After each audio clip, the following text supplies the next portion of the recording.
ఏం ఇన్పుట్స్ ఇచ్చారు సార్? అది పాట వింటే ఎలా ఉంటుంది తెలుసా సార్? ఇష్టమైన వాళ్ళని ఒక చలిరాత్రి ఒక దుప్పట్లో పట్టుకొని ఉన్నట్టుంటది సార్ ఆ పాట.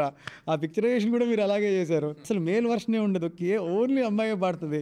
దానికి తోడు బాంబే జయశ్రీ గారి చేతి పాడించారు. అప్పటికే మనోహర పిచ్చాడుతుంది. పిచ్చెక్కిపోయింది సార్ ఆ పాట.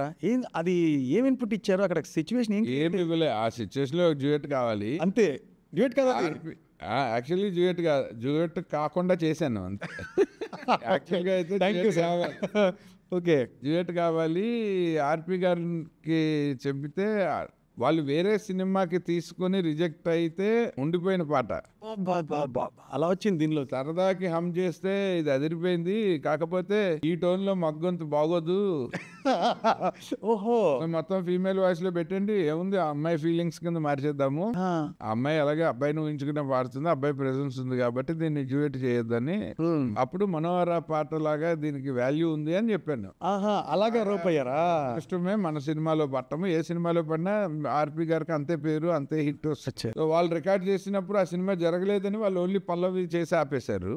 ఆ తర్వాత మన సినిమా కోసం ఫినిష్ చేసి ఏమి లైన్స్ పడ్డాయి సార్ ఆ పాటకి? మన సినిమాలో పడినప్పుడే మనసంతా నువ్వని అన్న లైన్ పడి అదే మనసంతా నువ్వని చెప్పడం అలాగా. అలా కాకుండా భలే కుదిరింది అనుకున్నా. అందులో హైలైట్ లైన్ ఏంటంటే, ముద్దే లేని అదరాలకే తెలుసు ఈడు బాధే